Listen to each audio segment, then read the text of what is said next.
আমার লাস্ট সসের ভিডিওটা আপনারা সবাই এতটা পছন্দ করেছেন, একদম মিলিয়ন ভিউ করে দিয়েছেন ওটা। কিন্তু সেটার মধ্যেও অনেকে কমেন্ট করেছে যে অনেকে এটা দেখে সস তৈরি করেছে, তাদেরটা তারা এখনো খাচ্ছে, খুবই ভালো আছে। কিছু কিছু মানুষের একটু সমস্যা ছিল যে সসটা মেবি একটু গন্ধ হয়ে যাচ্ছে, একটু নষ্ট হয়ে যাচ্ছে। তো আজকে সব সমস্যার উত্তর নিয়ে, সমাধান নিয়ে আজকের এই রেসিপিটা আপনার সাথে আমি শেয়ার করছি। আর আজকে সসের মধ্যে এমন একটা উপকরণ ব্যবহার করব যে সসের টেস্ট বেড়ে দ্বিগুণ হয়ে যাবে। আসসালামু আলাইকুম সবাইকে, কেমন আছেন সবাই? আবারও আরেকটা সসের রেসিপি নিয়ে হাজির হয়েছি। আপনারা যদি এবছর এখনো সস না তৈরি করে থাকেন, রেসিপিটা দেখে নিন। আর আগের ভিডিওতে যাদের অনেক প্রশ্ন ছিল, আশা করি এই ভিডিওটা শুরু থেকে শেষ পর্যন্ত দেখলে আপনার সব প্রশ্নের উত্তর আপনারা পেয়ে যাবেন। তো আপনারাই বলেন এবার ফার্স্টে আমাদের কি লাগছে? হ্যাঁ, ফার্স্টেই আমাদের লাগছে টমেটো। আমরা এখানে 5 কেজির মতো টমেটো নিয়ে নিয়েছি। আর টমেটোগুলো অবশ্যই একটু লাল দেখে চুজ করবেন, যাতে সসের কালারটা সুন্দর হয়। টমেটো যদি একদম হলুদ হলুদ বা সাদা সাদা হয়, সসের কালারটা কিন্তু সুন্দর হবে না। তো এখানে আব্বু একদম লাল লাল টাইপেরই এনেছে, দেখতেই পাচ্ছেন, মানে যতটুকু লাল পেয়েছে আর কি। তো এটাকে ফার্স্টেই আমরা খুব ভালোভাবে এখানে ক্লিন করে নিব। ক্লিন করে তারপর এগুলোকে আমরা কেটে নিব।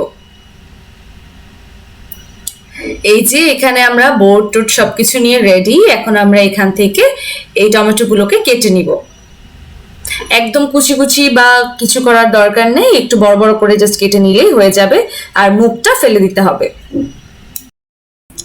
আর আপনারা সস যে পরিমাণে তৈরি করবেন সে অনুযায়ী টমেটো নিয়ে নেবেন। আর একটু বেশি করেই করে রাখা ভালো, যেহেতু বছরে বারবার এটা তৈরি করা হয় না।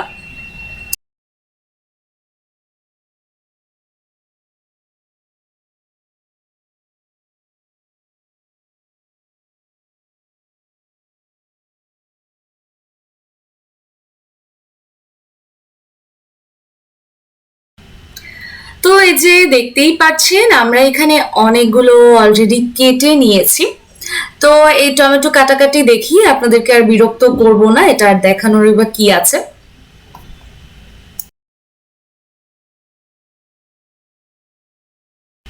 আর এখানে এতগুলো লাল লাল টমেটো দেখে মেহেরিমা এত ভালো লাগছিল, ও আসছে আপনাদেরকে এখানে দেখাতে। তো এগুলোকে আমরা কেটে কুটে এখন চুলায় বসিয়ে দিয়েছি। এর সাথে আমরা এখানে দারচিনি আর লং অ্যাড করছি, তেজপাতাও অ্যাড করব। এগুলো দিয়ে আমরা এই টমেটোটাকে সিদ্ধ করতে বসিয়ে দিব এখানে। আর এদিকে আমরা কিছু বিটরুট নিয়ে নিচ্ছি, এগুলো আমাদের ফ্রোজেন করে রাখা ছিল, তো সেখান থেকে উঠিয়ে আমরা আমাদের টমেটোর সাথে অ্যাড করে দিচ্ছি। এটা দিলে কালারটাও আর একটু ডার্ক হয়, দেখতে ভালো লাগে।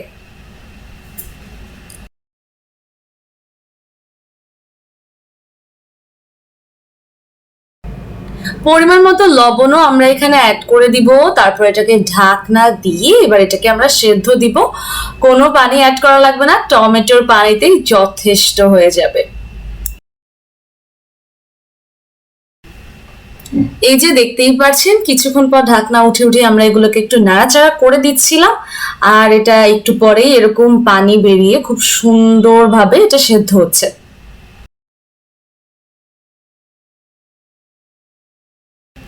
একটু পর পর এটাকে এরকম একটু নাড়াচাড়া করে দিবেন। এরকম সেদ্ধ হওয়ার টাইমে আপনারা এখানে যে গোটা মশলাগুলো আছে, দারচিনি, তেজপাতা, এগুলো উঠিয়ে নেবেন, কারণ এগুলোর ফ্লেভার তো সব চলে এসেছে, এগুলো আর কোনো প্রয়োজন নেই। তো এগুলো একদম সেদ্ধ হওয়া পর্যন্ত আমরা এগুলোকে একটু এরকম নাড়াচাড়া করে দিব একটু পর পর। তারপর একদম সেদ্ধ হয়ে গেলে আমরা এগুলোকে উঠিয়ে নিব।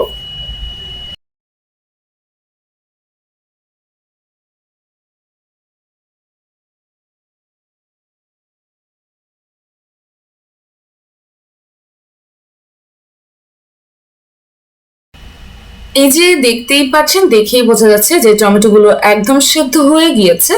এখন আমরা এগুলোকে উঠিয়ে নিব।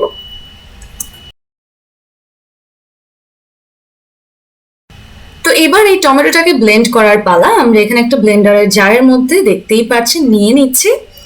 এগুলোকে ব্লেন্ড করে আমরা খুব সুন্দর করে এগুলোকে একদম ছেলে নিব আর কি, স্ট্রেন করে নিব।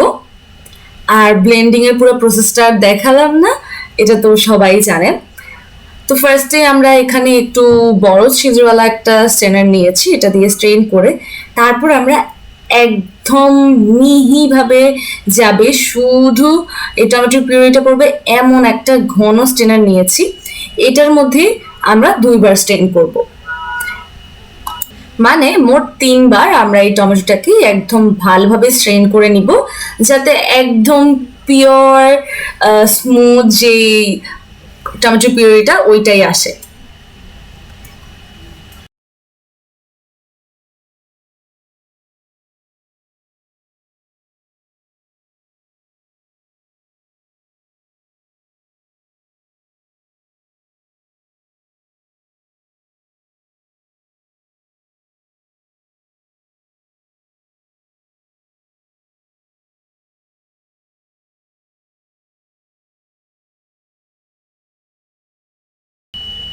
এই যে দেখতেই পাচ্ছেন, সেকেন্ড বার এটাকে স্ট্রেন করার পরেই খুব সুন্দর একটা স্মুথ টমেটো পিউরি এখানে এসেছে।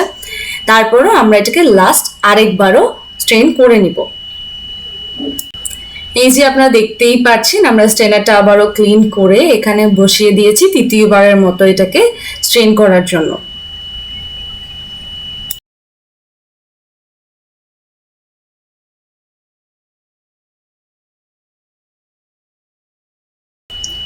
এই যে এটাকে স্ট্রেন করার পর এরকম অবশিষ্ট অংশটা এসেছে, এটাকে আমরা ফেলে দিব।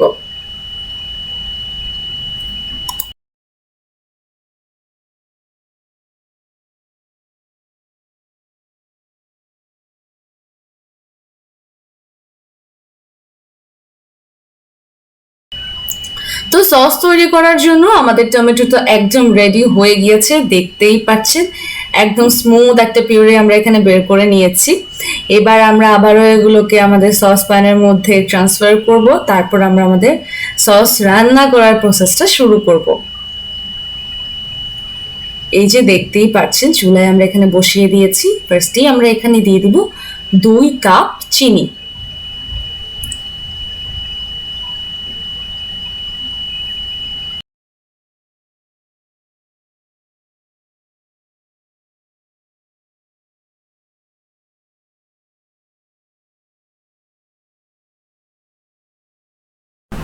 পরিমাণ মতো লবণ আমরা এখানে অ্যাড করে দিচ্ছি। এবার কিন্তু এটা থেকে আর সরে যাওয়া যাবে না, এটাকে এরকম নাড়াচাড়া করতেই থাকতে হবে যাতে এটা তলায় কোনোভাবেই লেগে না যায়।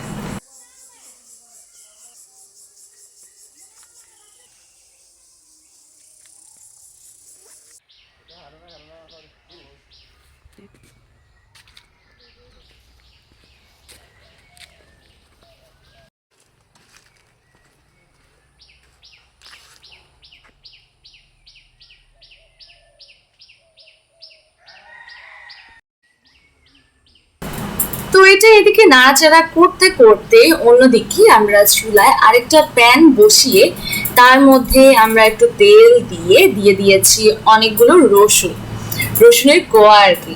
তো রসুনটা দিয়ে এবার এটাকে আমরা নাড়াচাড়া করে খুব সুন্দর করে এই রসুনটাকে একটু ফ্রাই করে নেব। এটাও কিন্তু আমরা আমাদের সসের মধ্যেই ব্যবহার করব। খুবই টেস্টি হবে সসটা, ডিফারেন্ট একটা হিট আসবে এরকম রসুনের, মানে পুরাটা মিলিয়ে পুরা সসটাই হিট আর কি।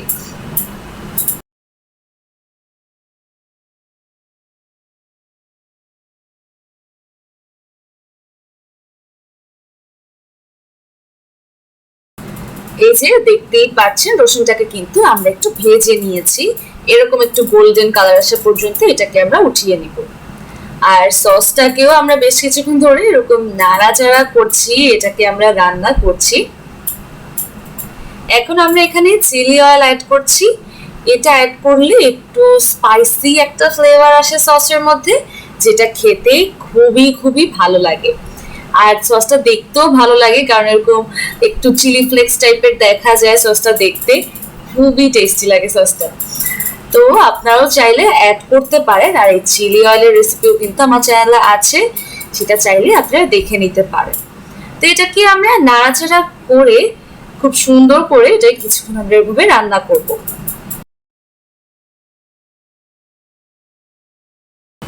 এই পর্যায়ে আমরা এখানে একটু বিট লবণ অ্যাড করব।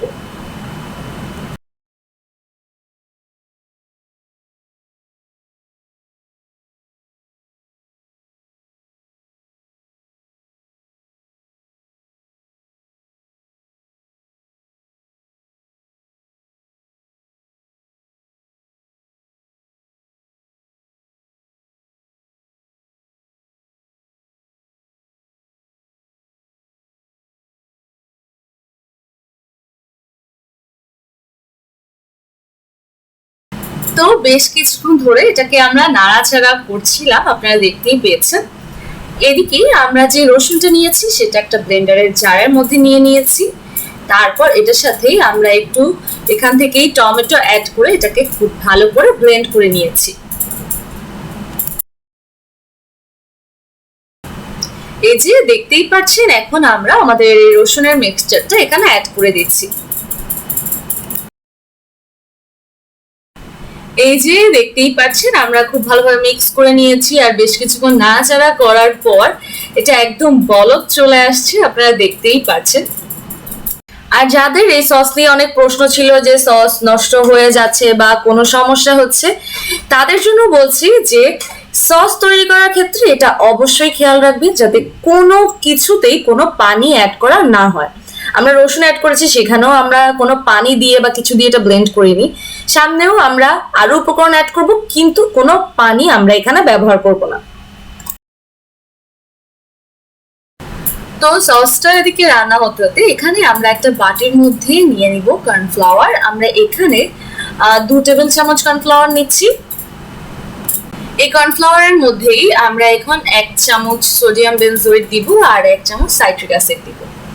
এগুলো দিলে সস আপনার অনেকদিন পর্যন্ত আপনারা সংরক্ষণ করতে পারবেন, সস আপনার নষ্ট হবে না। তারপর আমরা এখানে 1 কাপের মতো ভিনেগার অ্যাড করে দিব। আমরা এখানে পানি বা অন্য কিছু দিয়ে এটা মিক্স করব না, আর এটা আমরা ডিরেক্টও সসের মধ্যে দিব না। এরকম সবকিছু একসাথে মিক্স করে ভিনেগার দিয়ে তারপর আমরা এটাকে আমাদের সসের মধ্যে দিয়ে দিব।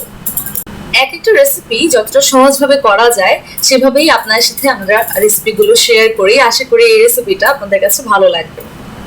তো এবার আমরা এটা আমাদের সসের মধ্যে দিয়ে দিব। এটা দিতে দিতে নাড়তে থাকতে হবে। আমি ঠাস করে দিয়ে দিয়েছি, ঠিক করে ভিডিওটা আপনাদেরকে দেখানো হয়নি, হাতের কারণে দেখাও যায়নি। তো এটাকে আমরা সাথে সাথে খুব ভালোভাবে মিক্স করে নিব। আর এটা দিতে দিতেও চামচটা নাড়াতে থাকবেন যাতে কোনো লাম্পস না হয়, কোনো দলা পাকিয়ে না যায়। আর এখানে ভিনেগারের পরিমাণটা ঠিক করে দিলে তারপর ভিনেগার দেওয়ার পর এটাকে আরো কিছুক্ষণ ভালোভাবে রান্না করলে দেখতেই পাচ্ছেন আবারও নাড়াচাড়া করতে করতে এটার বলক চলে এসেছে। এভাবে সবকিছু ঠিকভাবে করলে সস নষ্ট হওয়ার আর কোনো ভয়ই থাকবে না। আর আপনারা দেখতেই পাচ্ছেন কনসিস্টেন্সিটা আস্তে আস্তে আরো গাঢ় হয়ে এসেছে। খুব সুন্দর একটা সসের কনসিস্টেন্সি চলে এসেছে। আপনাদেরকে আর একটু ডিটেলসে বোঝানোর জন্য এখানে আমরা একটা প্লেটের মধ্যে নিয়ে আপনাদেরকে দেখিয়ে দিচ্ছি। প্লেটের মধ্যে নিবেন, তারপর এরকম যখন দেখবেন একদম স্মুথলি এটা চলে আসছে, বুঝবেন যে আপনাদের সসটা একদম পারফেক্টলি হয়েছে। যদি ঠিকভাবে না হয় তাহলে কিন্তু দেখবেন যে এরকম ঢালার সময় এটা ফাটা ফাটা হয়ে যাচ্ছে। তো আমাদের সসটা কিন্তু প্রায় রেডি। আমরা এটাকে আরো একটু নাড়াচাড়া করে তারপর এটাকে আমরা নামিয়ে নিব। আর মাশাআল্লাহ সসটা দেখতে খুবই টেস্টি লাগছে আর এটা খেতেও খুবই খুবই টেস্টি হয়েছে।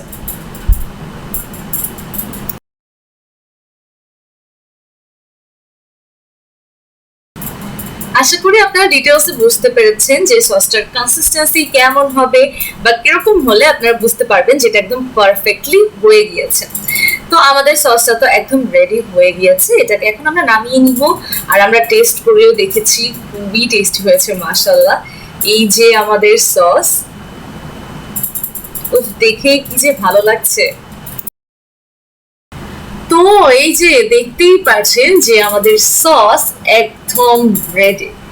মানে আমার এখন ইচ্ছে করছে কিছু একটা ফ্রাই করে এই সসের মধ্যে ডুবিয়ে ডুবিয়ে খাই।